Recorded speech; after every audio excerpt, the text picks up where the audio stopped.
년 전인 1800년대 영국의 정치인이면서 또 작가였던 벤자민 디즈레일리라고 하는 분이 이런 얘기를 했습니다. 사람이 인생에서 성공하는 비결은 기회가 다가올 때 그것을 받아들일 준비가 되어 있는가 그렇지 않은가에 달려 있다. 그런 얘기를 했습니다. 어쩌면 우리 삶이란 것이 이렇게 준비하며 살아가야 하는 것인 것 같기도 합니다. 많은 사람들은 자신의 인격과 능력을 개발하고 또 어떤 목표를 이루기 위하여서 많은 시간, 에너지 투자해서 준비하며 살고 있습니다. 왜냐하면 자신이 원하는 것을 얻었다고 해서 그 인생이 성공하는 것이 아니기 때문에 그렇습니다. 준비되지 않은 사람은 무엇을 얻어도 그 얻은 것이 오히려 자신에게 화가 될 수 있습니다. 비근한 예로 복권에 당첨된 많은 사람들이 짧은 시간에 그 많은 재산을 다 날리고 오히려 인생을 파산으로 몰고 가는 이유는 그 많은 재산을 가지고 살아갈 수 있는 준비가 되어 있지 않았기 때문입니다. 백만장자의 그 부에 걸맞는 사고방식, 그리고 삶의 철학, 그리고 그것을 유지하는 방법, 이런 것들에 대한 준비가 없었기 때문에 다가온 기회를만 놓쳐버리게 되는 것입니다. 사람들은 어떤 일을 하기 전에 그 일을 위해 반드시 준비하는 그런 과정이 그래서 꼭 필요합니다. 일반적으로 우리 어떤 일을 만났을 때에 그 준비를 잘한 사람과 준비를 잘하지 못한 사람은 분명히 현격한 차이가 있기 마련입니다. 시험을 위해서 준비하는 학생, 취업을 위해서 준비하는 사회 초년생들, 시합을 위해서 준비하고 연습하고 훈련하는 운동선수들, 마찬가지로 우리도 지금 무언가를 위해서 바르게 준비하는 생을 살아야 한다라는 것입니다. 여러분은 지금 무엇을 준비하고 계십니까? 단기적으로 또는 장기적으로 무엇을 어떻게 준비하고 계시는지요? 혹 아무 준비 없이 아무 생각 없이 그저 흘러가는 시간만 보내고 있는 건 아닌가요? 한번 돌아보시길 바랍니다. 교회적으로 우리는 새로운 건물을 위해서 준비하고 있습니다. 다 알고 계시다시피 그 준비가 그리 간단하지만은 않습니다. 벌써 1년 반의 시간이 지나서 임시초소에 와서 지내고 있습니다마는 우리 눈에 보이는 걸로는 별로 달라진 게 없어 보입니다. 앞으로 또 지금 지나온 시간만큼은 더 지나가야 우리에게 무언가 주어지지 않겠나라는 생각도 합니다. 참 안타까움이 있고 최선을 다하여서 오늘 우리에게 주어진 상황을 준비하고 힘을 모으고 해야 하는 때가 바로 지금이 아닌가라고 생각을 합니다. 단기적으로는 2018년도 이제 얼마 남지 않았는데 성탄을 준비하고 있습니다. 해마다 이때쯤 되면 여기저기 성탄의 분위기를 들뜨기도 하고 가게를 하는 분들은 그야말로 성탄 연말 특수를 기대하기도 하는데 어떻습니까? 예전과 같은 그런 모습은 아니다라고 이구동성으로 말합니다. 왜 그럴까?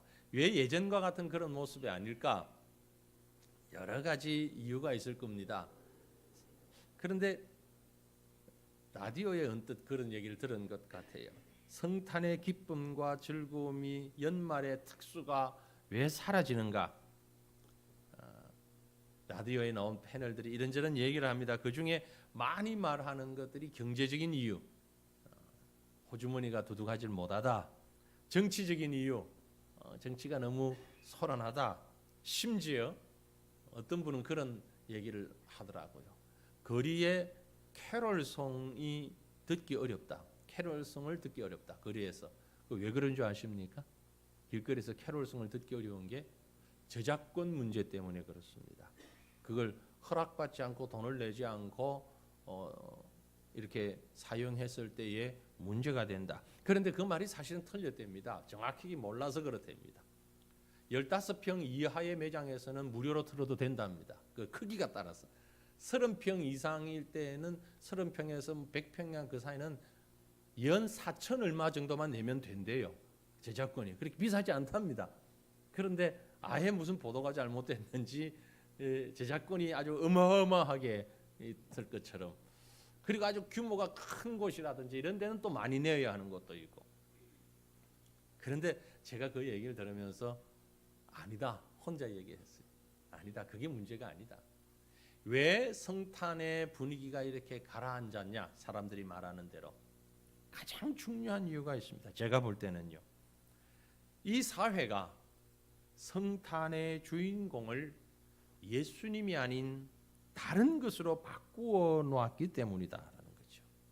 심지어 다른 어떤 것들을 부각시키면서 성탄에서 예수님을 아예 빼버릴 생각을 하고 있는 무지하고 죄악된 처사 때문에 성탄의 기쁨이 사라져가고 있다, 그렇게 생각을 합니다. 여러분, 성탄의 주인공은 누굽니까? 예수님입니다. 주인공 예수님을 빼버리고 산타크로스 할아버지나 멋진 장식이나 루돌프 사슴이나 선문이나 이런 것들이 앞서니까 사랑의 봉사, 헌신 중요합니다. 그러나 그것이 성탄의 주인공이 아닌데 그게 앞서 버리니까 주인공이 빠져버렸습니다. 오늘 우리는 성탄을 한 주 정도 남겨놓은 이런 시점에서 이 성탄을 맞이하기 위하여서 무엇을 어떻게 준비해야 할까? 참으로 값지고 의미 있는 준비가 무엇일까 생각하며 함께 은혜 나누기를 원합니다. 여러분, 성탄을 위해 뭘 준비하고 계십니까? 가장 먼저 준비해야 할 것이 있습니다. 그게 뭔가 하니 은혜 신앙입니다. 은혜의 신앙입니다. 이걸 준비하시기를 바랍니다. 우리가 읽은 본문 미가서라는 다소 생소한 구약의 본문 말씀을 읽었습니다. 미가 선지자는 유다 나라의 요담 왕, 아하스 왕, 히스기야 왕 세 왕의 시대에 걸쳐서 살았던 선지자입니다. 약 50여 년간 선지자로서의 사역을 했던 그런 분입니다. 그런데 그때 당시 유다는 아수르의 조공을 바치고 있는 그런 처지였습니다. 힘을 잃어버린 유다는 친아수르 정책이냐 아니면 친애굽 정책이냐를 가지고 우왕좌왕 서로 갈등하고 있던 그런 시대였습니다. 결국 히스기야 왕의 실책으로 아수르의 산헤립에게 굴욕을 당하고 46개나 되는 성읍을 적에게 넘겨주고 말았습니다. 그때 미가는 고향 모레셋을 있을 수 없어서 모레셋을 떠나 블레셋에 넘어가 버렸기 때문에 예루살렘으로 피난 와서 예언자로서 선지자로서의 활동을 하고 있었습니다. 이러한 때에 정치적인 지도자들 또한 하나님 버리고 강대국에 의존하게 급급했습니다. 애굽이냐 아수르냐 바벨론이냐 눈치 보면서 지도자로서의 모든 권위는 다 땅에 떨어져 버렸습니다. 바로 그때 미가는 그 지도자들을 향하여서 회개를 촉구하고 저 멀리서 다가오고 있는 새 시대를 지금 예언하고 있는 것입니다. 유명한 구절이 바로 여기에 있습니다. 2절 말씀이죠. 베들레헴 에브라다야, 너는 유다 족속 중에 작을지라도 이스라엘을 다스릴 자가 네게서 내게로 나올 것이라. 그의 근본은 상고에 영원에 있느니라. 성탄절이 되면 가끔 이 말씀을 인용하고 듣긴 합니다만은 이 배경이나 의미가 뭔지는 별로 생각을 하지 않습니다. 이 말씀은 이렇습니다. 앞서 본문의 1절에 보면 이스라엘의 왕이 침략자로부터 수치를 당할 것을 말씀했습니다. 그것은 이스라엘의 지배층이 지도자들이 하나님을 떠나서 강대국의 눈치만 보고 있었기 때문이죠. 그런데 이와는 대조적으로 2절에는 무슨 말씀을 하시는가 하니까 그러한 이스라엘을 지금의 정치 지도자들과는 전혀 다른 모습으로 이 이스라엘을 온전히 다스리게 되는 진실한 왕, 참 왕이 베들레헴 에브라다에서 태어날 것이다. 그 말씀을 하고 있어요. 베들레헴 에브라다. 사실 베들레헴이면 베들레헴이고 에브라다면 에브라다라야 되는데 우리말로 얘기하면 서울 한성 그런 말입니다. 베들레헴의 옛날 지명이 에브라다입니다. 우리 서울의 옛날 이름이 한성이잖아요. 서울 한성 그런 얘기예요.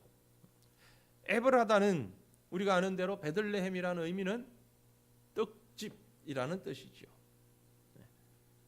왜 하필 여기 베들레헴에서 태어난다 그러면 되는데 에브라다라는 말을 언급을 했을까? 그것은 유대인들에게 있어서 에브라다 그러면 언뜻 머릿속에 떠오르는 잔상이 있습니다. 다윗의 집, 다윗의 고향이라는 거지요. 장차 이스라엘의 새로운 시대가 도래할 할 것인데 그때 왕은 어디에서 나오느냐? 다윗의 집안에서 바로 메시아가 그에게서 나온다라는 말을 하고 있는 겁니다. 놀라운 소식입니다. 거의 망해가고 있는 이스라엘, 유다 그들에게 새로운 시대가 열리는 그 일을 위해서 새로운 왕 메시아가 오신다는 말씀입니다. 게다가 어디에서 오느냐? 에브라다에서, 다윗의 고향에서. 다윗의 고향인 에브라다에는 어떤 민족, 어떤 족속이 살고 있었는가 하니 에브랏 족속입니다. 그 지역에서 살아왔던 전통적인 가문이 에브랏 족속이에요. 이 에브랏이라고 하는 족속은 하나님의 놀라운 섭리가 있는 그런 민족입니다. 크지 않습니다. 유명하지 않아요. 그러나 하나님의 뜻이 녹아져 있는 가문입니다. 사무엘상 17장 12절에 보면 다윗은 유다 베들레헴 에브랏 사람 이세라 하는 사람의 아들이었는데 이세는 사울 당시 사람 중에 나이가 많아 늙은 사람이다 라고 했죠. 다윗의 족보를 얘기하며 에브랏 사람, 에브랏 집안의 사람이라고 말씀하고 있습니다. 이 다윗 이외에 에브랏 족속 가운데 특별히 있던 어떤 인물은 없었습니다. 다윗이 유일한 인물이었습니다. 물론 다윗이 대단한 인물이긴 하지만 그 이후에 그 집안이 대성을 했다거나 번성하거나 하지 않았다라는 얘기죠. 특별히 다윗이 태어나기 전에는 정말 볼품없는 집안이었습니다. 이세의 집안이. 그래서 소개를 하고 있는 거예요. 에브랏 족속 가운데 이세라는 사람이 있었는데 그 사람의 아들에게서 다윗이 나왔다.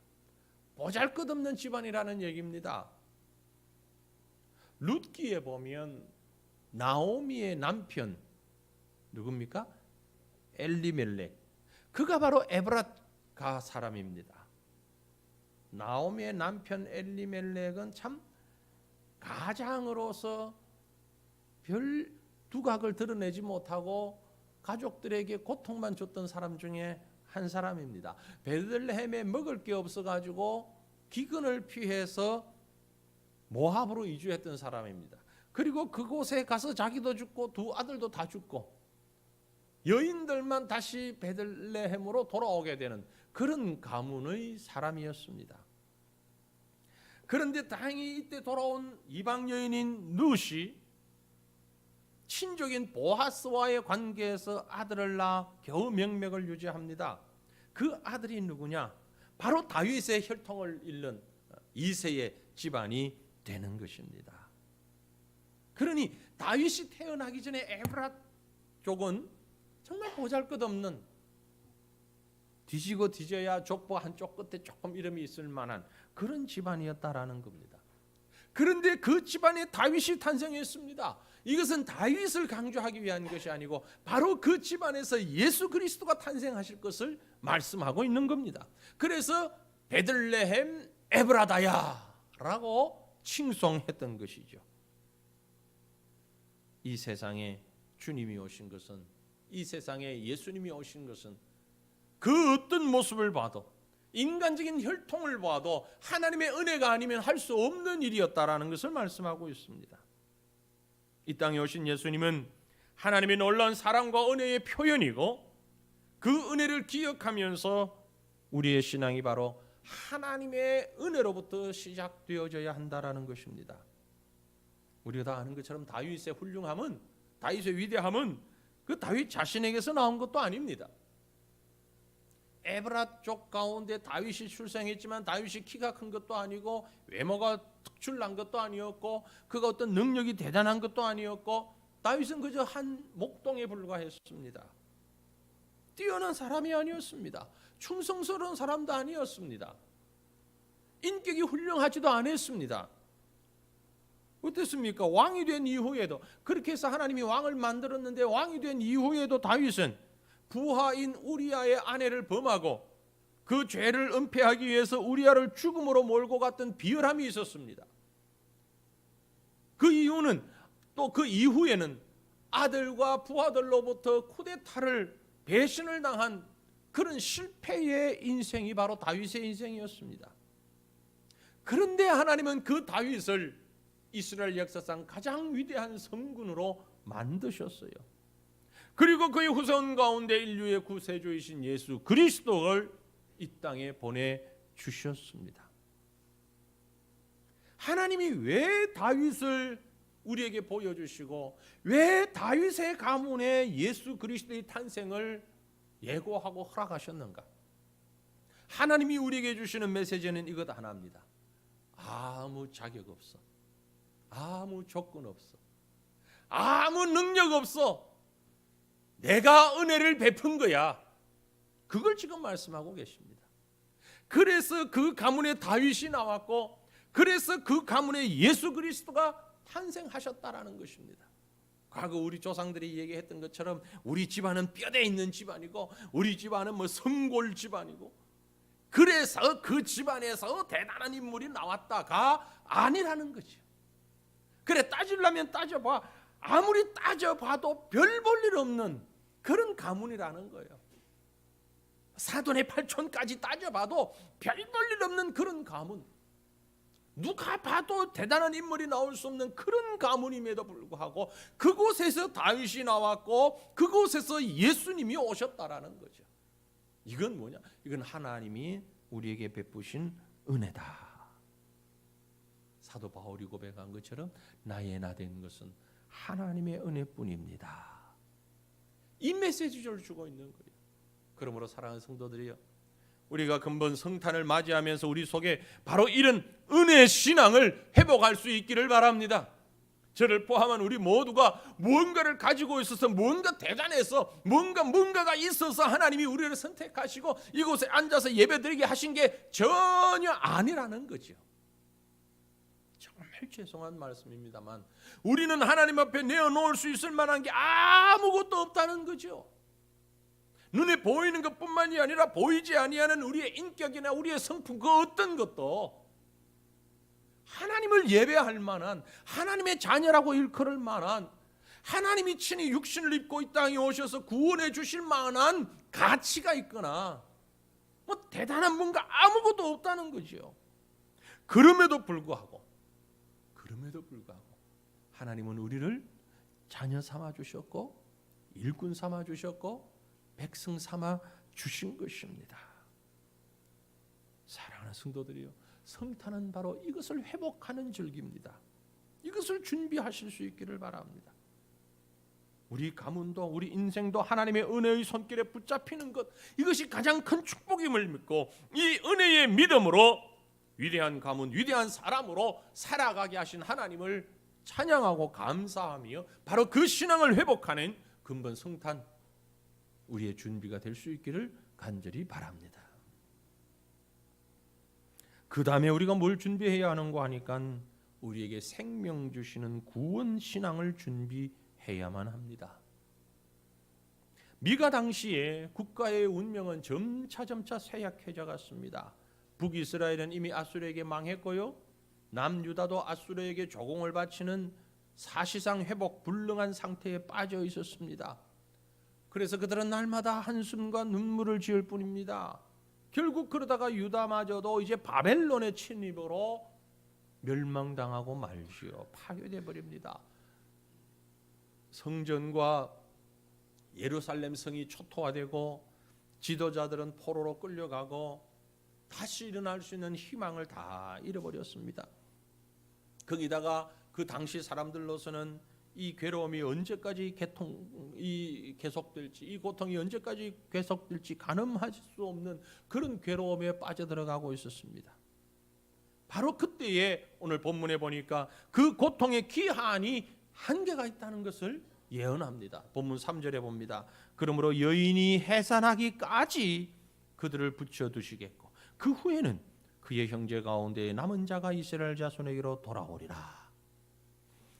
잉태한 여인이 출산할 때까지 그 고통과 수고를 당해야 하는 것처럼 주의 백성들이 원수들로 인하여 당하는 고통은 메시아가 오시기 전까지는 피할 수가 없을 것이다. 그러나 메시아가 오심으로 그 고통은 끝이 난다. 곧 구원이라는 것이 있다. 그 말씀을 하고 있죠. 모든 인생들은 메시아 되신 예수 그리스도가 이 땅에 오시기까지 원수 사탄의 손에 사로잡혀 영원한 죄와 사망에게 종노릇하며 살 수밖에 없습니다. 그래서 인간은 하나님의 심판을 피할 수 없는 본질상 진노의 자녀였다고 에베소서 2장이 말씀하고 있죠.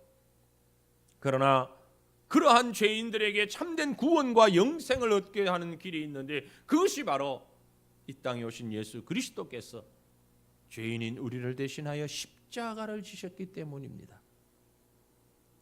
아기를 가진 임신한 여인이 해산할 때까지 감내해야 하는 고통은 참 많습니다. 해산하는 순간까지도 그 고통 속에 있습니다. 그러나 해산하는 순간 그 고통은 기쁨으로 변해버리는 것처럼 이 땅에 오신 예수 그리스도로 말미암아 우리는 세상이 주는 수고와 고통과 탄식과 한숨과 그리고 죄와 사망의 늪에서 벗어날 수가 있다라는 거죠. 그게 바로 구원입니다. 그러므로 우리는 십자가에서 죄와 사망의 권세를 물리치신 예수 그리스도를 주님으로 영접할 때에 그분에게 우리의 희망을 줄 수 있는 것입니다. 그런 면에서 예수님의 탄생은 정말 엄청난 사건입니다. 예수님의 탄생은 죽음을 준비하는 사건이었습니다. 여러분, 예수님은 순교자가 아닙니다. 예수님은 어떤 불행한 상황에서 희생자가 되어 돌아가신 분이 아닙니다. 예수님은 저와 여러분을 구원하시기 위해서 죽음을 당하셨습니다. 그 십자가에서 죽음을 당하시기 위하여 이 땅에 오신 것입니다. 다른 말로 얘기하면 우리를 구원하시기 위하여 오신 것이에요. 그래서 주님이 친히 말씀하셨죠. 나는 잃어버린 자를 찾아 구원하러 왔다. 모든 사람이 죄를 범하였다고 말씀합니다. 그러나 그 죄의 삭은 사망이라고 말씀합니다. 그 사망의 늪에서 우리를 구원하시기 위하여 오신 분이 바로 예수님이고 그 예수님의 오심을 기억하는 게 바로 성탄이라는 거지요. 그러니 성탄은 구원과는 결코 떨어질 수 없는 관계에 있는 중요한 메시지가 우리에게 있습니다. 성탄을 맞으면서 나를 구원하신 주님, 내가 그로 인하여 구원받은 사실에 대하여 감사하고 감격하고 그 사실에 대해서 끊임없는 찬양을 올려드려야 할 것입니다. 그러므로 성탄절은, 크리스마스는요, 예수님의 십자가를 위해 준비하는 절기입니다. 예수님께서 십자가에 못 박히시고 죽은 자 가운데서 다시 살아나셨기 때문에 이제 우리에게는 죄 사함과 천국이라는 엄청난 선물이 주어졌습니다. 이보다 더 큰 선물이 없습니다.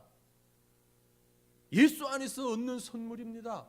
여러분 우리가 받은 성탄 선물 가운데 제일 큰 게 바로 이것입니다. 영접하는 자 곧 그 이름을 믿는 자들에게는 하나님의 자녀가 되는 권세를 주셨습니다. 이게 성탄의 선물입니다. 가장 큰 성탄의 선물입니다. 하나님의 자녀가 되어 구원받는 이 선물을 이 성탄을 통해서 우리가 얻게 된 것입니다. 빌립보 감옥에 갇혀있던 바울과 실라가 지진으로 인해서 쇠사슬이 풀려지고 근데 도망을 안 갔어요. 간수들이 그걸 보고 깜짝 놀랍니다. 그리고 그 바울과 실라를 지키던 간수들이 뭐라고 그럽니까? 우리가 어떻게 해야 구원을 받겠나이까? 우리가 어떻게 해야 구원을 얻겠나이까? 바울이 뭐라고 그러죠? 주 예수를 믿어라. 그리하면 너와 내 집이 구원을 얻으리라. 이게 바로 성탄입니다. 어려움에 처한 우리 가정, 어려움에 처한 우리나라, 위기에 빠진 한국 교회, 이 민족, 바로 그만 성탄을 통하여서 예수 그리스도를 믿게 될 때에, 예수 그리스도 안에 거듭나게 될 때에 살 길이 열려질 것이라는 사실을 믿으시기 바랍니다. 이 구원의 믿음을 회복하는 것이 바로 성탄입니다. 이게 빠져버리니 성탄이 어떻게 기쁠 수가 있겠습니까? 이게 사라지면 더 무슨 기쁨이 있겠습니까? 사랑하는 성도들이요, 구원의 믿음을 잘 준비하여 근본 성탄 참된 기쁨으로 맞이할 수 있기를 바랍니다. 우리 속에 다시 한번 확인하십시다. 마지막으로 우리가 준비해야 할 것이 있는데 그것은 바로 남은 자 신앙입니다. 남은 자 신앙. 본문 말씀 3절 보았습니다만 다시 한번 보면은요, 미가 선지자는 말합니다. 그러므로 여인이 해산하기까지 그들을 붙여두시겠고 그 후에는 내가 형제 가운데에 남은 자가 이스라엘 자손에게로 돌아오리리. 남은 자, 유대인들에게 있는 아주 중요한 사상이며 철학이며 믿음이었던 것이 남은 자 사상입니다. 남은 자라는 것은 하나님께서 하나님의 사역을 위하여 남겨놓으신 씨앗과 같은 자를 말합니다. 온 세상이 죄악으로 가득 차서 더 이상 이 땅이 지속될 수 없는 그런 지경에 이르렀을 때에 하나님은 노아와 그의 가족들을 남겨놓으셨습니다. 소돔 고모라 성이 죄악으로 가득 차서 죄의 포화 상태가 되어서 불로 멸망시킬 수밖에 없을 그때에 하나님은 롯의 가정을 남겨놓으셨습니다.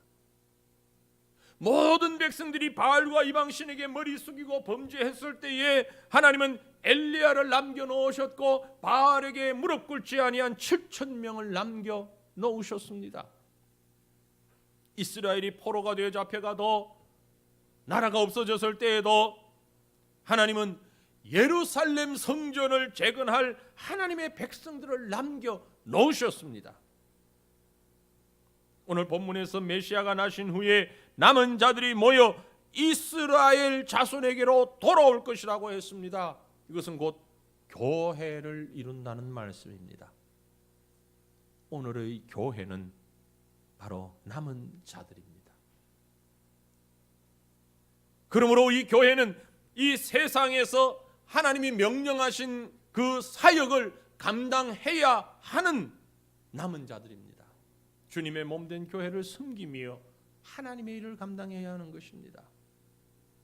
한국 교회가 바로 그 사명을 감당해야 하는데 점차 힘을 잃어가고 있는 안타까운 모습을 우리는 보고 있습니다. 환난이 다가옵니다. 고난이 다가옵니다. 감당할 수 없는 그런 큰 물결이 우리 앞을 다가오고 있습니다. 눈에 보입니다. 더 이상 마음 놓고 복음을 증거하고 마음 놓고 하나님을 예배하고 마음 놓고 하나님의 말씀을 증거하지 못하는 그런 시대들이 점차 우리를 향해 옥죄어 오고 있는 것을 우리는 보게 됩니다. 그러나 분명히 믿는 것은 하나님께서 교회를 멸절시키시지는 않으신다는 것입니다. 교회 가운데 하나님이 남은 자를 세워놓으신다는 것입니다. 다수의 논리로 인하여 진리를 잃어버리지 마시기를 바랍니다. 시대적인 흐름이라는 말에 현혹되어서 진리를 거스르는 어리석은 일을 하지 마시기를 바랍니다. 하나님은 저와 여러분을 남은 자로 이 땅에 남겨두셨습니다. 우리가 진리의 편에 서야 하는 이유가 바로 이것입니다. 사랑하는 성도들이요, 세상적인 가치와 기준으로 보면 우리 남들 앞에 내세울 것 아무것도 없는 별 볼 일 없는 사람들입니다. 그러나 하나님께서 그러한 우리들을 이 시대에 남은 자로 삼아 주셔서 이 나라와 이 민족을 위해 기도하는 사명을 주셨습니다. 이 땅을 위해서 눈물 흘리는 사명을 주셨습니다. 이게 바로 남은 자 신앙입니다. 그 어느 때보다도 금년 성탄은 저와 여러분이 우리 한국 교회가 바로 이 남은 자의 신앙을 회복해야 할 때가 아닌가라는 생각을 합니다.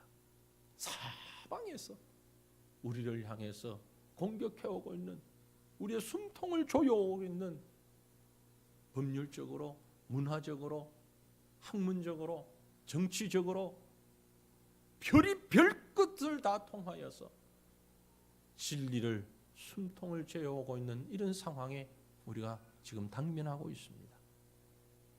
근본 성탄은 바로 우리가 남은 자의 신앙을 회복하여서 이 시대에 우리가 해야 할 일들이 무엇인가를 다시 한번 점검하고 확인하고 무장하고 준비하는 그런 성탄이 되기를 간절히 소망합니다. 오는 성탄절 이제 한 주 남짓 남았습니다.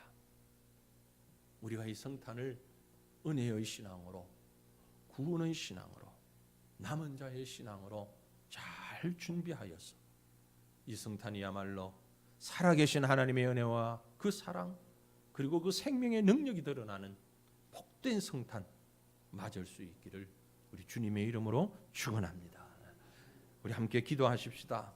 이 시간 통성으로 기도하기 원합니다.